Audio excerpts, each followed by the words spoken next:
किसी महानुभाव का कोई प्रश्न हो? हाँ, विकास भैया ने मैसेज डाला है चेट में कि आज कोई क्वेश्चंस नहीं पूछेंगे। ऐसा क्यों? कुछ कल रक्षाबंधन है तो कुछ तैयारी करनी है क्या? नहीं भैया जी, ऐसा नहीं है। क्वेश्चन इसलिए नहीं पूछने के लिए बोल रहा था कि बहुत लेट हो चुका है और आप ट्रैवल कर रहे हो और आप अभी जयपुर में भी नहीं हो। तो इसलिए हम बोला कि आज आज रहने दीजिए, नेक्स्ट टाइम में अपन मेकअप कर लेंगे। इस भावना से मैंने रोका है भैया जी। चलिए, कोई बात नहीं। फिर भी अगर किसी का बहुत कंपलसरी वाला क्वेश्चंस हो तो एक दो क्वेश्चन देख लो, नो प्रॉब्लम। या चंद्रगुप्त भैया। जय जैनेन्द्र पंडित जी। पंडित जय जी, जय एक ही विष्णु। प्रश्न करता हूँ, दो थे।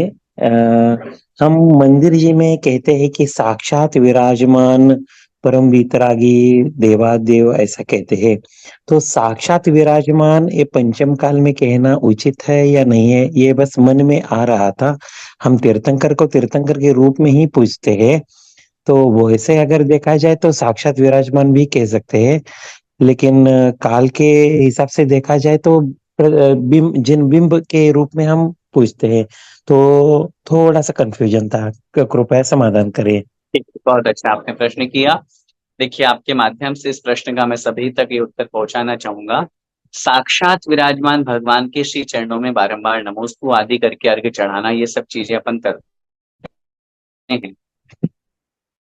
तो जब अपन भगवान की भक्ति स्तुति पूजा पाठ करते हैं, तब उस समय हम शब्दों की तरफ ध्यान नहीं देते। क्योंकि शब्दों की मीनिंग पर अगर हम जाएंगे तो फिर हम कहेंगे भगवान से हम तू तड़ाके में बात कैसे कर रहे हैं। तू तो ऐसा है, आता है विनय पाठ में भी आता है ना। बहुत बार अपन विनय पाठ में आता है, भगवान तू मेरा नाव का खेवनहारा है। आई मीन टू से कि कोई कहेगा कि भगवान को नौकर है क्या तेरे, तो तुझे पार लगाएंगे। इन बातों से मैं ये कहना चाहूंगा, मेरा मतलब सिर्फ इतना सा है कि भगवान सामने है, तीन लोग के नाथ है, फिर भी हम उनसे तू बोल रहे हैं। जबकि हम अपने बराबर वाले को भी तुम कह के या आप कह के संबोधन करते हैं, सम्मान है। लेकिन तू कहना इसका मतलब ये नहीं है कि हम भगवान का अपमान कर रहे हैं। भगवान को यदि हम ये कह रहे हैं भगवान आप मेरी नाव को खे रहे हो, तो इसका मतलब ये नहीं है कि आप मेरे नौकर हो। ये भक्ति है, स्तुति है, वंदना है। साक्षात विराजमान हम क्यों बोल रहे हैं, या कोई बोलता है तो उसके पीछे लॉजिक क्या है? ये मत समझिए कि भगवान महावीर स्वामी मेरी सामने विराजमान है। ये मत सोचिए कि महावीर भगवान का बिंब है। साक्षात महावीर भगवान ही हैं। आदिनाथ भगवान विराजमान हैं। शांतिनाथ भगवान है, नेमिनाथ भगवान है, 24 तीर्थंकर है, बाहुबली भगवान है। कोई से भी भगवान हो, कोई से भी भगवान हो, ये मत सोचिए कि बिंब नहीं। भले ही बिंब है, भले ही बिंब है, लेकिन ये मत सोचिए कि बिंब है। नहीं, साक्षात विराजमान है, जीवंत भगवान है। क्योंकि यदि आप भगवान और भगवान के बिंब में अंतर कर दोगे भक्ति के समय, ऐसे तो अंतर है। मेरी बात पर, शब्दों पर ध्यान दीजिएगा। जैसे मैंने बताया था, अरिहंत भगवान जो समोषण में साक्षात विराजमान है, और अपने मंदिर में जो विराजमान है वो अरिहंत भगवान का बिंब है, जिन जिन प्रतिमा जिसको अपन कहते हैं। लेकिन उस बिंब में आपने भगवान का प्रतिष्ठा की है।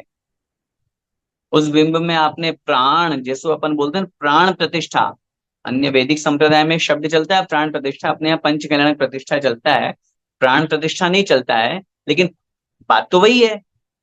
अपन ने प्राण प्रतिष्ठा नाम नहीं दिया है। पंच कल्याणक में आपने, उदाहरण समझना, एक प्रतिमा ली,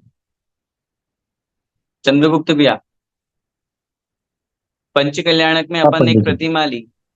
प्रतिमा लेने के बाद में उसका गर्भ कल्याणक में क्या करते हैं?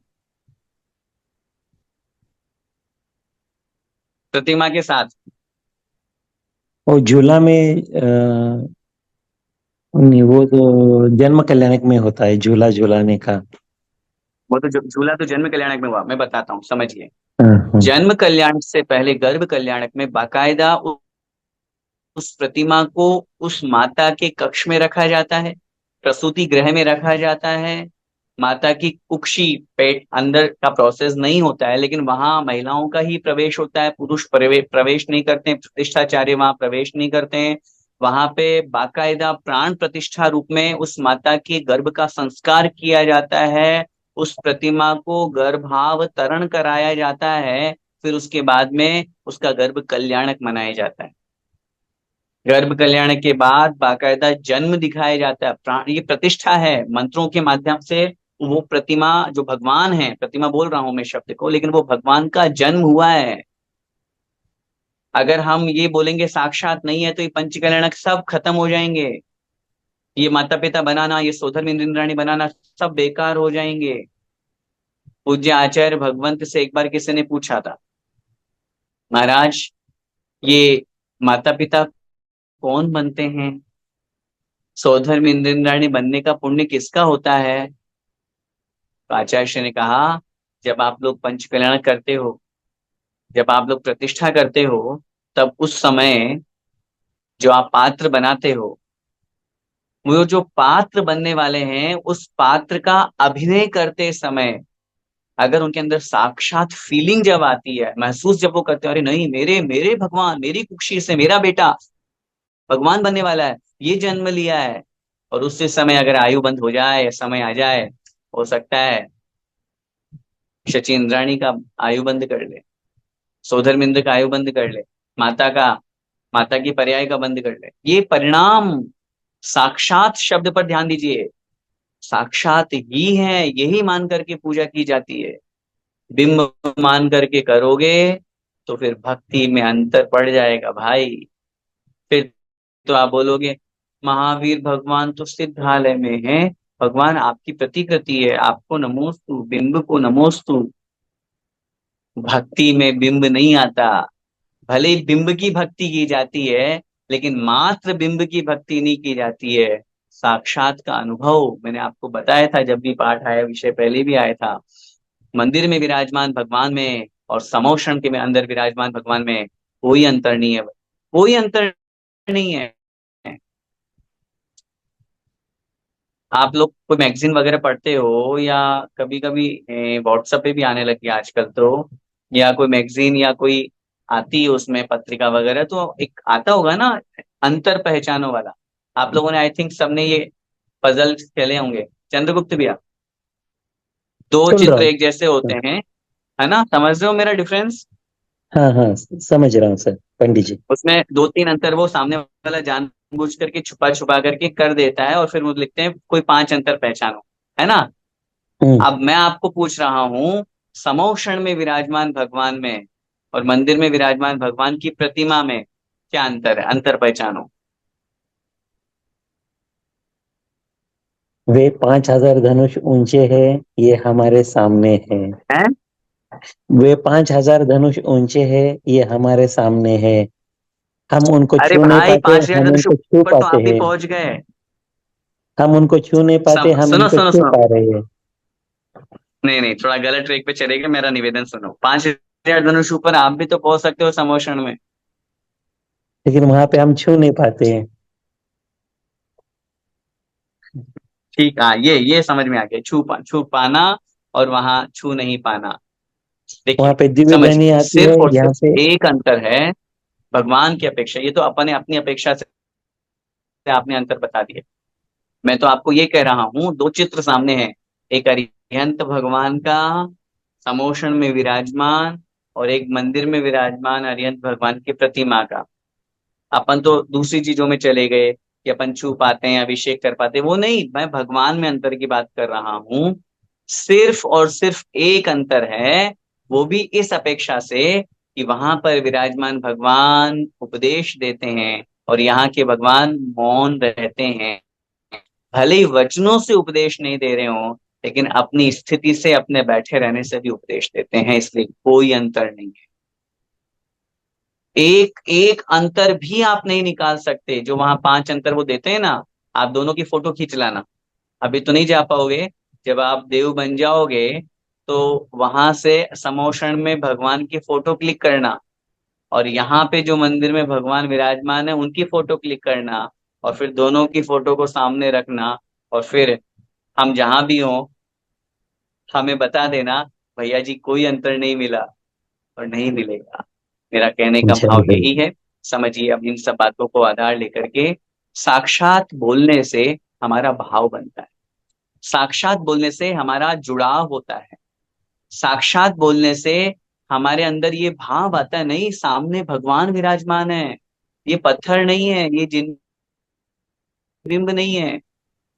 अभी हम एक उदाहरण दें, जैसे बहुत मतलब ये अंदर की बात बोल रहा हूं मैं, अपने आप में जो हम अनुभव करते हैं। बाहुबली भगवान के चरणों में थे, 3 दिवस हम वहां रुके, तीनों दिन वंदना करी। भगवान के चरण छूने पर क्या क्या अनुभव हुआ, मैं अनुभव को नहीं बोल सकता शब्दों में। बिल्कुल ऐसा लग रहा था जैसे साक्षात बाहुबली भगवान खड़े हैं, मैं उनके चरणों को पकड़ करके उनके सामने प्रार्थना कर रहा हूँ, वंदना कर रहा हूँ, भक्ति कर रहा हूँ, पाठ कर रहा हूँ। स्पंदन हो रहा है हाथों में, अपने आप में अनुभव हो रहा है, जैसे बिल्कुल चेतन भगवान के चरणों को हम अनुभव कर रहे हैं। वो कब हो पाएगा? जब ये अनुभव करेंगे कि साक्षात बाहुबली भगवान खड़े हैं। और अगर हम कहें नहीं नहीं ये तो बिंब है, इतने वर्षों से है, तो बस 2 सेकंड चरण छुए और लगा लिए, नहीं। तो मेरा कहने का भाव, भगवान की भक्ति स्तुति वंदना करते समय वेदी में साक्षात विराजमान, सामने साक्षात विराजमान बोलना चाहिए। बोलने से भाव बनते हैं, इसमें कोई दोष नहीं है, बोलने में कोई पाप नहीं है।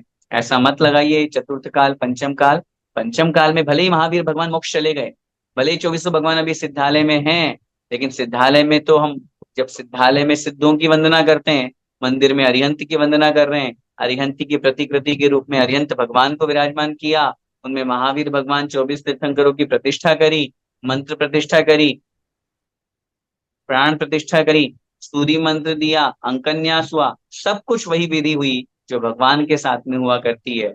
इसीलिए ये साक्षात रूप में ही है, ऐसा समझ करके भक्ति करनी चाहिए। धन्यवाद पंडित जी।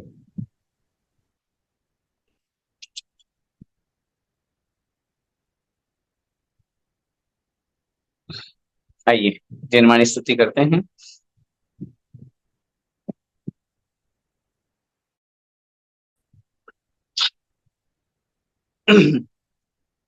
जावाणी के ज्ञान ते सुझे लोकालोक, सोवाणी मस्तक नमो सदा देते हूँ लोक। हे जिनवाणी भारती तो हे जपू दिन रे, जो तेरा शरणा गए सो पावे सुख चैन। देव भजूं अरिहंत को गुरु सेवा निर्ग्रंथ, दया धर्म पालूं सदा यही मोक्ष का पंथ। नोबल।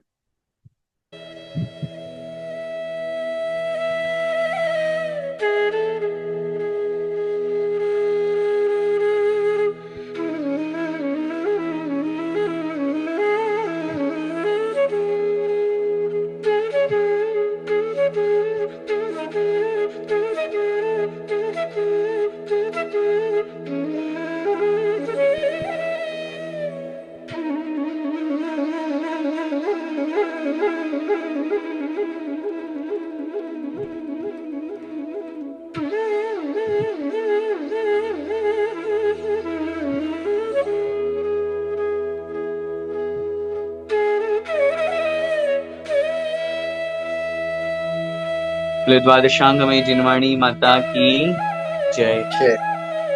संत शिरोमणि आचार्य भगवंत 108 श्री विद्यासागर जी महामहिराज की जय। नवाचार्य श्री समय सागर जी महाराज की जय। परम पूज्य गुरुदेव निर्यापक श्रमण मुनि पुंगव श्री सुधा सागर जी महाराज की जय। अढ़ाई दीपस्थ समस्त महामुनिराजों की जय। जय जिनेन्द्र। सादर जय जिनेन्द्र। जय जिनेन्द्र।